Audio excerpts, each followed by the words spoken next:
Hello everyone, my self Viresh Singh. Friends, आज हम लोग प्रीवियस ईयर के क्वेश्चंस करने जा रहे हैं मैट्रिक्स डिटरमिनेंट में। जिसमें पहला क्वेश्चन हमें दे रखा गया है, which of the following statement is true? Every square matrix is diagonalizable और the product of diagonalizable matrix is always also diagonalizable. देखिए, बात समझिएगा, हमें क्या बोल रहा है कि every square matrix is diagonalizable. Condition क्या होती है कि जो भी आइगन वैल्यू हो ना, वो सारी की सारी नॉट इक्वल होनी चाहिए, इक्वल नहीं होनी चाहिए। अगर इक्वल आ भी रही है तो किसी आइगन वैल्यू के रिस्पेक्ट में एम जो होना चाहिए वो जीएम के इक्वल होना चाहिए, यानी एल्जेब्रिक मल्टीप्लिसिटी जो हो वो ज्योमेट्रिक मल्टीप्लिसिटी की इक्वल होनी चाहिए। अब देखिए क्या बोल रहा है। अब यहाँ पे क्या हर हो सकती है एवरेज स्क्वायर मैट्रिक्स? नहीं, बिल्कुल नहीं हो सकता, कह सकते हम लोग। फिर क्या बोल रहा है, are product of diagonalizable matrix is also diagonalizable. नहीं, इसके बारे में भी हम कुछ नहीं कह सकते। फिर क्या बोला था, सम ऑफ, बिल्कुल इसके बारे में भी नहीं कह सकते कि ये हो जाएगा। ठीक है। फिर उसके बाद क्या बोल रहा है, if A is diagonalizable matrix then A transpose is. हाँ, ये बिल्कुल सही है। अगर आप ट्रांसपोज भी कर दोगे तो आइगन वैल्यूज में कोई भी फर्क नहीं पड़ेगा और वो होगी। ठीक है फ्रेंड्स, अगला देखते हैं। अब देखिए, फिर बोल रहा है नॉन सिंगुलर। पहली बात उसने नॉन सिंगुलर बोला, इस क्वेश्चन में एरर थी। इस क्वेश्चन में एरर है, नॉन सिंगुलर बोला तो एक भी एंट्री हमारी आइगन वैल्यूज की हमारी जीरो नहीं हो सकती। और इसमें सब में जीरो दे रखा था, यानी इसका मतलब कोई भी ऑप्शन करेक्ट नहीं है यहाँ पे। ठीक है, मतलब एक भी, पहले नॉन सिंगुलर अगर उसने बोल दिया तो एक भी एंट्री जीरो नहीं होनी चाहिए, है ना। आगे बढ़ते हैं, डिटरमिनेंट चाहिए इसका, तो भाई बड़ा आसान बात है। पहली बात, ये नंबर बड़ा दिख रहा है तो हम लोग काम करते हैं कॉलम वन में। Column one minus 7 times 7 column to कर देते हैं, तो यानी क्या बचेगा, 43 माइनस 42 यानी 1 बचेगा। ठीक, और उसके बाद क्या बचेगा हमारा, 28 बचेगा। अगर इसको 7 से मल्टीप्लाई करें 28 और यहाँ पे डिफरेंस देंगे 7, फिर इसको 7 से मल्टीप्लाई करें तो यहाँ पे 3 बचेगा। और ऐसे ही आपके दो कॉलम इक्वल आ गए हैं। दो कॉलम इक्वल आते हैं, डिटरमिनेंट क्या हो जाता है, जीरो हो जाता है। अगला देखते हैं फ्रेंड्स। अगला क्या बोला, the characteristic roots of this equation. इसके करेक्टरिस्टिक रूट चाहिए। पहली बात देखिए, करेक्टरिस्टिक रूट यानी लैम्डा, उसको चाहिए आइगन वैल्यूज। आइगन वैल्यूज का सम होता है ट्रेस, और ट्रेस होता है डायगोनल एंट्रीज का सम। तो दैट विल बी 7 आ रहा है। 7 लाने वाली सिर्फ यही वैल्यू है जो 7 ला सकती है। ठीक है, तो यही हमारा सोल्यूशन हो गया। आगे बढ़ते हैं, क्या बोल रहा था, for the square matrix A and B which is following is true. कौन सा ट्रू होगा, तो पहली बात उसने बोला ए इंटू बी का ट्रांसपोज करना। तो ये जो आता है बी ट्रांसपोज ए ट्रांसपोज आता है। फिर अगर ए प्लस बी का ट्रांसपोज करते तो क्या आता है, ए ट्रांसपोज बी ट्रांसपोज। ये बात बिल्कुल सही है, सेकंड वाला करेक्ट है। थर्ड वाले में देख लेते हैं, ए बी का अगर इनवर्स लिखा हुआ है तो ये क्या आता है, बी इनवर्स ए इनवर्स आता है। और ए बी का, ए प्लस बी का जो इनवर्स होता है, ए प्लस बी का जो इनवर्स होता है, इसके लिए कोई गारंटी नहीं है कि आपका A inverse plus B inverse आ जाए, तो ये बिल्कुल करेक्ट नहीं होगा। ठीक है, तो ये हम लोग करेक्ट, सेकंड वाला पार्ट हमारा करेक्ट हो जाएगा। आगे बढ़ते हैं। अगला देखिए क्या बोल रहा है कि A H G A B zero और यहाँ पे ए सी सी दे रखा है, तो इसकी आइगन वैल्यूज क्या होंगी। तो आइगन वैल्यूज देखिए क्या होता है कि जो सम ऑफ डायगोनल एंट्रीज होता है ना, वो होता है आइगन वैल्यूज। ट्रेस अगर मैं देखूं तो ए प्लस बी प्लस सी आएगा। क्या आएगा, ए प्लस बी प्लस सी। और ट्रेस अगर मैं बोलूं तो सिर्फ इसी से मिल सकता है ट्रेस मुझको, है ना, डायगोनल एंट्रीज का सम ए प्लस बी प्लस सी। तो यही हमारा क्या हो जाएगा, आइगन वैल्यूज हो जाएगा। ठीक, आगे बढ़ते हैं। अच्छा, हार्मिशियन मैट्रिक्स की आइगन वैल्यूज कैसी होती है। हार्मिशियन मैट्रिक्स की आइगन वैल्यू प्योरली रियल होती है। हम लोगों ने पढ़ चुके हैं, हम लोग ये लोग, है ना, ये बात, ये रिजल्ट है, प्योरली रियल होती है। ठीक, आगे बढ़ते हैं। अच्छा, अब अपने को दे रखा है ये पी स्क्वायर आई माइनस पी दे रखा है और बोल रहा है किस वैल्यू पे, एन की किस वैल्यू पे ये आ जाएगा। तो पी स्क्वायर इतना है, आई माइनस पी, तो पी की पावर 4 क्या हो जाएगा, आई माइनस पी, और इधर क्या हो जाएगा, आई माइनस पी। ये आई माइनस पी और माइनस पी स्क्वायर हो जाएगा, आई माइनस 2p और माइनस पी स्क्वायर हो जाएगा। अब देखिएगा, पी स्क्वायर की वैल्यू कितनी है, पी स्क्वायर की वैल्यू आई माइनस पी पहले से ही है, तो इसकी जगह पे रख देंगे तो क्या बचेगा, आई प्लस पी बचेगा। अब ये आई से आई क्या हो जाएगा फ्रेंड्स, कैंसिल आउट हो जाएगा, और यहाँ पे क्या बचेगा, पी बचेगा, यानी पी की पावर 4 जो है वो पी के बराबर है। अब देखिएगा, अब हम लोग क्या कर देंगे यहाँ पे आकर के, और एक और बात, ये प्लस का पी स्क्वायर हो जाएगा, आई एम वेरी सॉरी, ये प्लस का पी स्क्वायर हो जाएगा। तो इस जगह पे जो बात बनेगी वो आई माइनस 2p प्लस आई माइनस पी, यानी 2i माइनस 3p हो जाएगा फ्रेंड्स। अब देखिएगा, p की पावर अगर हम 4 है, एक और p स्क्वायर इसमें मल्टीप्लाई कर देने 2i माइनस 3p कर देते हैं। ठीक है, तो क्या बचेगा हमारे पास i माइनस p बचेगा। ठीक, यानी 2i minus 2p minus 3p minus plus 3p square हो जाएगा। अब देखिए 2i माइनस 5p बचेगा और प्लस 3i माइनस p हो जाएगा। अब यहाँ पे क्या बचेगा 2i minus 5p plus 3i minus 3p हो गया। यानी ये देखिए क्या बचेगा 5p माइनस 8p, यानी 5i माइनस 8p, यानी 6 करने पे हमें ये वैल्यूज मिल जा रही है। आगे बढ़ते देखते हैं क्या बोल रहा है। Every square matrix is Hermitian matrix. हर square matrix can be express in the form of, कैसे एक्सप्रेस करी जा सकती है, तो सम ऑफ हार्मिशियन इसको हार्मिशियन के फॉर्म में एक्सप्रेस करी जाती है। जैसे बताया गया था A is to P plus Q का फॉर्मेट होता है, जहाँ पे पी क्या होता था A plus A dash half रहता था और क्यू क्या रहता था half A minus A dash होता था। ठीक है, ये पूरा रिजल्ट है ना, ये थ्योरम है, रिजल्ट है। तो देख लेते हैं, अगला देखते हैं। Every diagonal element of the skew symmetric matrix, वो तो जीरो होता है। हर डायगोनल एलिमेंट जो होता है स्क्यू सिमेट्रिक एलिमेंट मैट्रिक्स का वो जीरो होता है। कैसे आता था कि अगर ए आई जे मैं ले लूँ और माइनस ए जे आई, ऐसी एंट्रीज रहती थी स्क्यू सिमेट्रिक में। ठीक है, और अगर ये आई आई कर दूंगा तो माइनस ए आई आई हो जाएगा, that will be 2ai is equals to 0। अब ए आई आई की वैल्यू क्या हो जाएगी 0 हो जाएगी। ठीक है, दैट इज द सोल्यूशन। आगे बढ़ते हैं। अब क्या बोला, if A is the 3x3 non singular matrix, अगर A 3x3 non singular matrix है, then determinant of adjoint of, अब देखिए determinant of adjoint of A चाहिए इन लोगों को। ठीक है, तो डिटर्मिनेंट ऑफ एडजॉइंट ऑफ क्या होता है, ए की पावर n माइनस 1 होता था। डिटर्मिनेंट ऑफ ए की पावर n माइनस 1 होता था। अब ये डिटर्मिनेंट ऑफ ए क्या हो जाएगा, इसकी यहाँ पे कितना है 3 है, 3 में से 1 चला जाएगा 2 बचेगा, तो यानी डिटर्मिनेंट इसका क्या हो जाएगा 2 स्क्वायर हो जाएगा, स्क्वायर हो जाएगा। ठीक है, अब देखिए फ्रेंड्स, अगला सवाल दे रखा गया, ये दे रखा गया हमें चाहिए 3 का क्यूब रूट की बात कर रहा है यार। 3 के क्यूब रूट की बात कर रहे हैं, एक्स के प्लेस पे हमको 3 का क्यूब रूट रखना है। तो पहले क्यूब के फॉर्म में कुछ ना कुछ बनना होगा, तो हम लोग काम करते हैं, कॉलम 1 में सब कुछ ऐड कर देते हैं। तो जब सब कुछ कॉलम 1 में हम लोग ऐड कर देंगे तो अपने पास खेल क्या बचेगा, यहाँ पे बचेगा एक्स स्क्वायर 1 और एक्स। ठीक है, अभी क्या बचेगा 1 प्लस एक्स स्क्वायर। ठीक, अभी क्या बचेगा, यहाँ पे 1 बचेगा, यहाँ पे 1 बचेगा, यहाँ पे 1 बचेगा, यहाँ पे 1 बचेगा, यहाँ पे एक्स, ये एक्स स्क्वायर 1 और ये एक्स स्क्वायर 1 और ये एक्स हो जाएगा। अब एक काम करते हैं, नंबर ऑफ जीरो बढ़ाते हैं, तो रो 2 में क्या कर देते हैं, रो 2 माइनस रो 1 कर देते हैं, और रो 3 में क्या कर देते हैं, रो 3 माइनस रो 1 कर देते हैं। तो देखिए क्या बचेगा 1 प्लस एक्स स्क्वायर हो गया। ठीक, यहाँ पे 1 बचेगा, यहाँ पे 0 बचेगा, यहाँ पे भी क्या बचेगा 0 बचेगा, यहाँ पे एक्स स्क्वायर माइनस एक्स बचेगा। ठीक है, और देखिए क्या बचेगा हमारे पास, और हमारे पास यहाँ पे 1 माइनस एक्स बचेगा। ठीक, और क्या बचेगा फ्रेंड्स हमारे पास, यहाँ पे बचेगा हमारे पास that will be X square तो है ही है, 1 माइनस एक्स स्क्वायर बचेगा, और क्या बचेगा हमारे पास एक्स माइनस एक्स स्क्वायर बचेगा। अब देखिए फ्रेंड्स, हम लोग कॉमन क्या मिल सकता है, हमें 1 माइनस एक्स कॉमन मिल सकता है, अगर लेने जाए तो ले लेते हैं। जैसे हम लेंगे कॉमन तो 1 माइनस एक्स 1 प्लस एक्स और एक्स स्क्वायर हो गया। डिटरमिनेंट में हमारे पास क्या बचेगा, यहाँ पे 1 बचेगा, यहाँ पे एक्स बचेगा, यहाँ पे एक्स स्क्वायर बचेगा, यहाँ पे 0 बचेगा, यहाँ पे 0 बचेगा, यहाँ पे 1 बचेगा, यहाँ पे माइनस का एक्स बचेगा। फ्रेंड्स क्या बचेगा, माइनस का एक्स, क्योंकि ये लिखा क्या है एक्स स्क्वायर माइनस एक्स, और आप एक्स कॉमन ले लेंगे तो यहाँ पे एक्स माइनस 1 बचेगा। ठीक है, तो माइनस का एक्स बचेगा, और यहाँ पे क्या बचेगा 1 प्लस एक्स बचेगा, और उसके बाद एक्स माइनस एक्स स्क्वायर, और यहाँ पे 1 माइनस एक्स, तो यानी एक्स बचा हमारे पास। ठीक है, अब देखिएगा, बात समझिएगा फ्रेंड्स, तो हमने जो कॉमन लिया है वो 2 जगह से लिया है, तो यहाँ पे भी स्क्वायर आ जाएगा। फ्रेंड्स हमने जो कॉमन लिया है वो 2 जगह, क्योंकि इससे भी लिया है, इस वाली रो से भी, इस वाली रो से भी लिया, तो एक्स स्क्वायर आ जाएगा। अब देखिए एक वाला तो ये इसके काम में आ जाएगा, ये एक वाला तो इसके काम में आ जाएगा, यानी 1 माइनस एक्स, और ये 1 माइनस एक्स क्यूब बन जाएगा। क्या होगा, ए क्यूब माइनस बी क्यूब वाला फॉर्मूले का इस्तेमाल कर लेंगे हम लोग। क्या होता था, A minus B A square plus B square plus A B.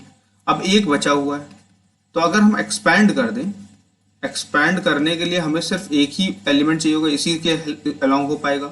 ये माइनस एक्स 1 प्लस एक्स और एक्स, अगर देखें तो 1 माइनस एक्स क्यूब, और ये देखिए फिर से वही बचेगा, फिर से वही बचेगा, तो यानी बचेगा 1 माइनस एक्स का हो, ये बन जाएगा 1 माइनस एक्स क्यूब का होल ऑफ स्क्वायर। अब आप कुछ भी कर लीजिए, होल ऑफ स्क्वायर हो तो पॉजिटिव नंबर आएगा और स्क्वायर हो तो 4 ही हो सकता है, रखने की जरूरत ही नहीं है, मैं तो 3 रखने नहीं जा रहे वाला। ठीक है, आगे बढ़ते हैं। अब देखिए ये सिस्टम ऑफ इक्वेशन, इसके सोल्यूशन होंगे कि नहीं होंगे ये सब हमें नहीं पता, हम ऑगमेंटेड मैट्रिक्स लिख लेते हैं 1 2 3 2 1 3 1 1 2। ठीक, अब R2 में क्या करते हैं, R2 माइनस 2R1 कर देते हैं, और R3 में क्या कर देते हैं, R3 माइनस R1 कर देते हैं।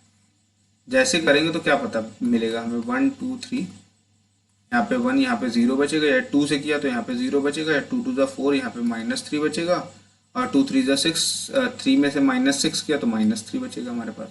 फिर यहाँ पे 0 बचेगा, फिर यहाँ पे आपने यहाँ पे -1 बचेगा, फिर यहाँ पे भी -1 बचेगा, और यहाँ पे आपका 2 बचेगा। ठीक है, क्योंकि हमने इसको सीधे सीधे R3 में से माइनस किया। अब देखिएगा हम R3 में क्या कर सकते हैं, R3 माइनस, हम ये R3 माइनस ऐसे कर दें, R3 माइनस 1/3 R2 कर दें। तो जैसे ये करेंगे तो 1 2 3 1 0, और ये 2 बचेगा, ये 0, ये -3 ये 0 0 0 हो जाएगा। अब देखिए रैंक ऑफ ए, जो ये सिर्फ इतना ए वाला पोर्शन जो होता था वो लेस देन है रैंक ऑफ ए बी से, इक्वल टू ही नहीं आई। तो जब इक्वल टू नहीं आएगी तो उसका मतलब क्या आ जाएगा, हमारे पास नो सोल्यूशन आ जाते हैं। ठीक है, आगे बढ़ते हैं। If A is the skew symmetric matrix then A square is the symmetric. अच्छा बोल रहा है ए स्क्यू सिमेट्रिक मैट्रिक्स है, देख लेते क्या मिल, इसकी सिमेट्रिक मैट्रिक्स क्या होती है, जैसे ये 0 है, ये -1 है, ये 1 है, ये 0, ये इसकी सिमेट्रिक मैट्रिक्स होती है। अब इसका स्क्वायर कर देते हैं, स्क्वायर करते क्या पाएंगे, 0 -1 1 और 0, और ये 0 -1 1 और 0। अब ये ऐसे लिखा हुआ तो क्या मिलेगा हमें आकर के, यहाँ -1 मिलेगा, यहाँ पे क्या मिलेगा, 0 मिलेगा, फिर यहाँ पे क्या मिलेगा हमारे पास आकर के 0 मिलेगा, फिर यहाँ पे क्या मिलेगा, -1 मिलेगा। तो इसका मतलब ए स्क्वायर ये हो गया। ठीक, तो इसका मतलब क्या बचेगा हमारे पास, ये वापस देखिए, अब इसका ट्रांसपोज अगर मैं कर दूं तो वापस मुझे क्या मिलेगा, ए स्क्वायर ही मिल जाएगा, कोई फर्क नहीं पड़ेगा। तो इसका मतलब हाँ ये सिमेट्रिक हो सकता है, होगा। और ट्रेस ऑड ऑर्डर का बोल रहा है, ऑड हो चाहे इवन हो वो ऑलवेज 0 रहेगा, ये स्टेटमेंट तो करेक्ट ही है, तो यानी दोनों स्टेटमेंट क्या है, करेक्ट है। आगे बढ़ते देखते हैं। अब देखिए इनको के का वैल्यू चाहिए, इनको क्या चाहिए, के का वैल्यू चाहिए। तो पहली बात देखिए ये लिखा क्या है, ये ए स्क्वायर माइनस 5a हो जाएगा plus 10i is equal to 0। ठीक, तो देखिएगा कि अगर हम बात करें तो 1 प्लस के क्या होगा हमारे पास, 5 के बराबर होगा, तो के की वैल्यू 4 हो जाएगी, के की वैल्यू 4 हो जाएगी। अब देखिएगा अगर हम इसका डिटरमिनेंट निकालते हैं, इसका डिटरमिनेंट निकालेंगे तो के और बचेगा -6 प्लस 6 हो जाएगा, और वो 10 के बराबर होगा, इस डिटरमिनेंट के बराबर होगा, 10 के बराबर हो जाएगा। तो के की वैल्यू फिर 4 आ जाएगी, दोनों तरह से के की वैल्यू 4 आ रही, तो इसका मतलब क्या हो जाएगा, 4 एंड नॉट 1। तो यही वाला ऑप्शन हमारे पास करेक्ट होगा कि 4 होगी, 1 ही हो सकती है हमारे पास। ठीक है, दैट इज द सोल्यूशन। आगे बढ़ते हैं। अब देखिए बोल रहा है the matrix this one eigenvalue is equal to 3 the sum of the other eigenvalue. एक आइगन वैल्यू 3 बोल रहा है, तो सम ऑफ द ट्रेस क्या होता है, ट्रेस होता है ट्रेस होता है सम ऑफ आइगन वैल्यू और डायगोनल एंट्रीज का सम, और सम ऑफ आइगन वैल्यू 3 के इक्वल दे रखा है। तो यानी कि क्या बोल रहा है कि one eigenvalue is equal to 3, sorry एक आइगन वैल्यू 3 है, तो λ1 प्लस λ2, तो अदर का सम क्या हो जाएगा, p-2 बचेगा फ्रेंड, है ना, p-2 बचेगा, बहुत सिंपल है। अगला देखते हैं, अगला क्वेश्चन फिर से रिपीट हो गया, अगला देखते हैं। क्या बोला, A is the symmetric SQ symmetric matrix then A square is symmetric. अभी पढ़ के आए थोड़ी देर पहले, ट्रू और फॉल्स वाले में देखा था। अच्छा फिर इसके बाद बोल रहा है A and B are the matrix, ये इस मैट्रिक्स के बारे में बोलना है, B transpose minus B A transpose. ठीक, अब देखिए यहाँ पे A B transpose minus B A transpose का ट्रांसपोज करते हैं। अब इन्होंने क्या हो जाएगा, ये ऐसे ट्रांसपोज तो सबके ऊपर ब्रेक हो जाता है ना, एडिशन वाले में तो ऐसे ब्रेक हो जाता है, मल्टीप्लिकेशन में दिक्कत करता है, मल्टीप्लिकेशन पोजीशन इंटरचेंज करनी पड़ती है, और ये ए ट्रांसपोज हो जाएगा, ए ट्रांसपोज का ट्रांसपोज, और ये बी ट्रांसपोज हो जाएगा, तो बी और ये ए ट्रांसपोज हो गया माइनस ये ए बी ट्रांसपोज हो गया। अब देखिए इसमें सिर्फ माइनस साइन का फर्क है, यानी अगर मैंने A B minus A B transpose B A transpose का ट्रांसपोज किया था तो मुझे माइनस का मिल जाएगा, माइनस का A B transpose minus B A transpose, minus का मिलेगा तो ये क्या कहलाएगा, स्क्यू सिमेट्रिक मैट्रिक्स कहलाएगा। ठीक है फ्रेंड्स, आगे बढ़ते हैं। अब देखिए A and B are invertible matrix, A और बी कैसी invertible matrix, then which one following is not correct, कौन सी बात इसमें से करेक्ट नहीं। तो पहली बात देखिए ए बी का मल्टीप्लीकेशन बी ए इनवर्स की तरह हो जाता है, ये बात तो सही है। अब बोल रहा है ये तो बिल्कुल सही बात है, ये तो एडवेंट के इनवर्स की डेफिनेशन ही बोल रहा है, ये भी सही बात है, ये भी बिल्कुल सही, तो ये वाला करेक्ट नहीं होगा। आगे बढ़ते हैं। अब देखिए उन्होंने बोला कि ए बी सी एक राइट एंगल ट्रायंगल है, तो इसकी वैल्यू क्या होगी। मान ली सॉरी एक ट्रायंगल है, सॉरी राइट एंगल नहीं ट्रायंगल है। मान लीजिए सी मेरा 90 है, सी मेरा क्या है फ्रेंड्स 90 है, तो cos 90 की वैल्यू 0 हो जाती है। बी जो है मेरा 45 है और ए भी क्या है मेरा 45 है, कोई भी ट्रायंगल में होगा तो इसकी वैल्यू भी 1/√2 बचेगी, इसकी वैल्यू भी क्या बचेगी हमारे पास आकर के 0, ये -1, और इसकी वैल्यू आ जाएगी हमारे पास 1/√2, और यहाँ पे क्या आ जाएगा, यहाँ 1/√2, यहाँ पे 1/√2, यहाँ पे -1 आ जाएगा। अब देखिएगा अगर मैं बात करूँ यहाँ पे इसका एक्सपैंड कर देता हूँ तो -1, तो -1 1/√2 1/√2 और -1 प्लस 1/√2 0 -1 1/√2 और 1/√2, तो क्या बचेगा हमारे पास, यहाँ पे -1 बचेगा, यहाँ पे 1 बचेगा और -1/2 प्लस 1/√2 और माइनस प्लस 1/√2, तो यानी ये क्या बचेगा हमारे पास -½ और +½ तो यानी ये बचेगा हमारे पास 0 बच जाएगा फ्रेंड्स। ठीक है, 0 इसका सोल्यूशन हो जाएगा। आगे बढ़ते हैं। अब देखिए उन्होंने बोला कि ए जो है 3x3 मैट्रिक्स है और जिसकी एंट्रीज कुछ इस तरह से, मतलब डायगोनल एंट्रीज क्या है 0 है, ठीक, और नॉन डायगोनल एंट्रीज क्या है इसकी 1 1 है। ठीक है, नॉन डायगोनल क्या है 1 1 है और डायगोनल इसकी 1 है, तो इसका स्क्वायर करना है, तो 0 1 1 1 0 1 1 1 0। अब इसका मल्टीप्लिकेशन इससे कर डालें तो क्या बचेगा हमारे पास, यहाँ बचेगा 2, ठीक, फिर यहाँ पे क्या बचेगा हमारे पास, यहाँ बचेगा 1। ठीक है, अच्छा ये जब अगर मैं मल्टीप्लाई करूँ इसमें आकर के तो हाँ यहाँ 2 बचेगा, यहाँ पे क्या बचेगा 1 बचेगा। ओके, फिर उसके बाद क्या बच रहा है हमारे पास आकर के फिर इसका मैं मल्टीप्लाई यहाँ पे कर देता हूँ, यहाँ पे भी मेरे पास 1 बचेगा, फिर इसका मल्टीप्लाई मैं यहाँ पे करता हूँ तो मेरे को यहाँ पे 1 मिलेगा। ठीक, फिर अगर मैं इसका मल्टीप्लाई यहाँ सेकंड रो में करता हूँ तो क्या मिलेगा मुझे आकर के, दैटली मुझे मिल जाएगा आकर के 1, यहाँ पे 2 मिल जाएगा। फिर इसका मैं मल्टीप्लाई इससे करता हूँ तो यहाँ पे क्या बचेगा 1 बचेगा। फिर इसका मल्टीप्लाई मैं यहाँ से करूँगा 1 0, यहाँ पे क्या बचेगा 1 बचेगा। फिर इसका मल्टीप्लाई मैं यहाँ से करूँगा तो क्या बचेगा 1, यहाँ पे 1 बचेगा। ठीक है फ्रेंड्स, फिर यहाँ पे क्या बचेगा 1 बचेगा, यहाँ पे 2 बच जाएगा। तो देखिए फ्रेंड्स ये ना तो i के बराबर है, ना तो a के बराबर, ना तो 0 के बराबर, तो यानी नन ऑफ दिस। ठीक है, आगे बढ़ो, अगला सवाल करते हैं फ्रेंड्स। अब देखिए a स्क्वायर क्या बोल रहा है i के बराबर है, तो a क्यूब भी a के बराबर हो जाएगा। अब देखिए अपने पास ये लिखा है, ये a cube plus b cube की तरह ट्रीट कर सकता हूं मैं इसको। ध्यान दीजिएगा, a माइनस आई को मैंने स्मॉल a ले लिया, a प्लस आई को मैंने स्मॉल b ले लिया। अगर मैं इन दोनों को ऐड भी करता हूँ ये 2a बचेगा, यानी a cube plus b cube की वैल्यू क्या होगी a plus B, A square plus B square minus A B हो जाएगा। अब मैं अगर इसकी बात करूं तो इसको मैं क्या लिख सकता हूँ, a प्लस बी का whole of square minus 2ab यानी माइनस 3ab हो जाएगा। ठीक, अब a प्लस बी को अगर मैं ऐड करूंगा तो इन दोनों को ऐड करने में मुझको क्या मिल रहा है 2a। अब ध्यान दीजिएगा, फिर इन दोनों को ऐड करूंगा तो 2a का स्क्वायर यानी क्या बचेगा हमारे पास 4a स्क्वायर बचेगा। और ये कह रहा है ए बी का, यानी a माइनस आई और a प्लस आई।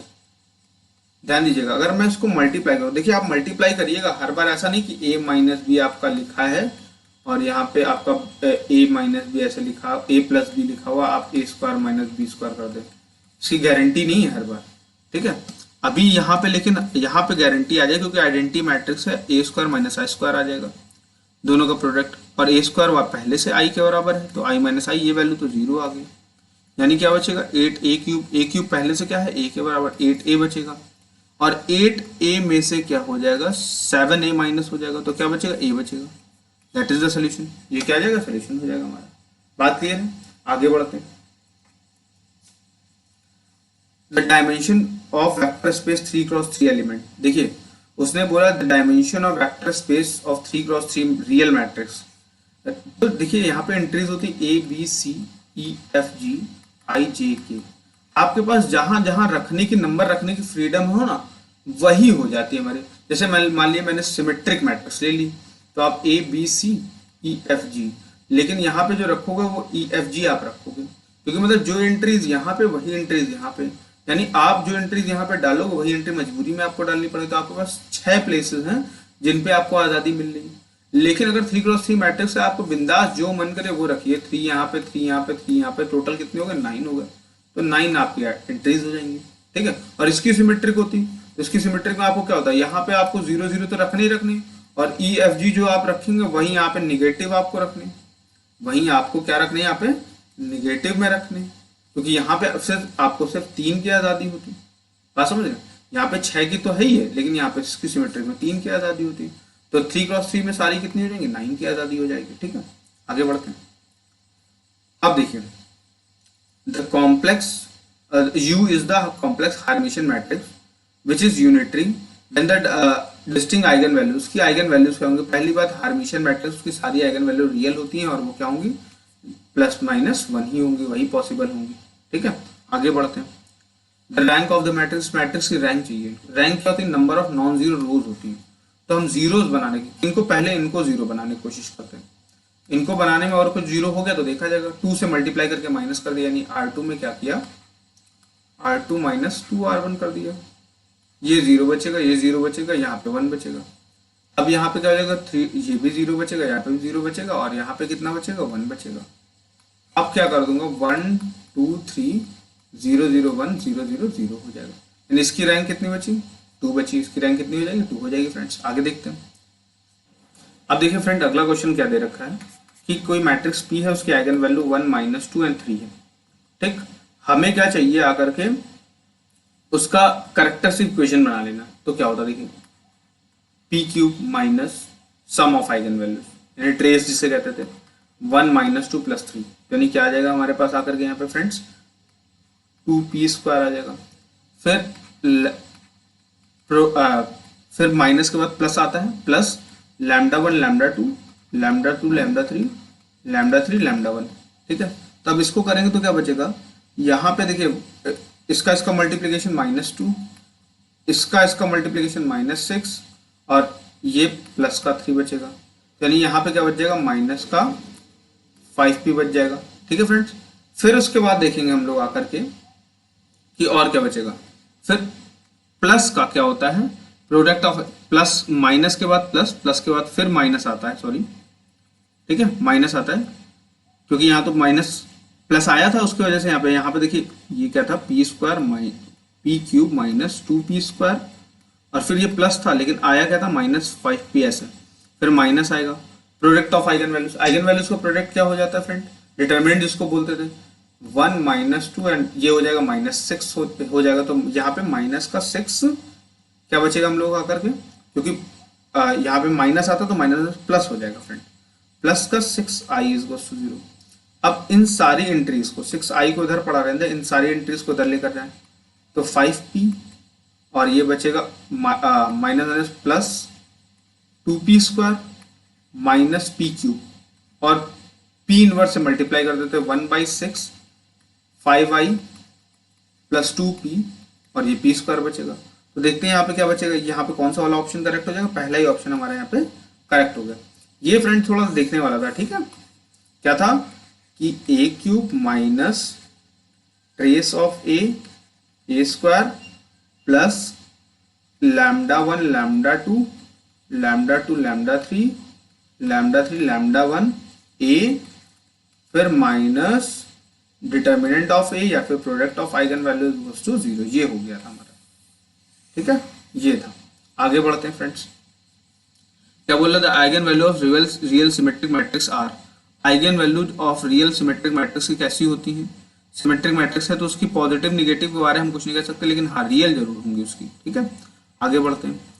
फिर देखिए ये दे रखा गया है, उसने देखिए हमें क्या बोल रहा है, if the sum of the product of all eigenvalue a is 10 और b इस क्या बोल रहा है, a is 10 एंड उसका प्रोडक्ट दे रखा है 30 दे रखा है। तो हमें क्या बोल रहा है कि a² + b² चाहिए, उसको क्या चाहिए, a² + b²। यानी a + b का अगर मैं होल ऑफ स्क्वायर करूं तो क्या मिलेगा मुझे आकर के यहाँ पे, a square plus B square, और क्या बचेगा हमारे पास आकर के इंटू 2ab बचेगा। ठीक, यही तो बचेगा। अब देखिए, या तो हम बची हुई आइगन वैल्यू निकाल लें, तो उसने हमें क्या बोला, उनका एडिशन दे रखा है, a प्लस बी उसने 10 पहले से दे रखा है, a इंटू बी उसने क्या दे रखा है हमारे पास 30 पहले से दे रखा है। ठीक है, ये दे रखा गया। तो अगर मैं बात करूं कि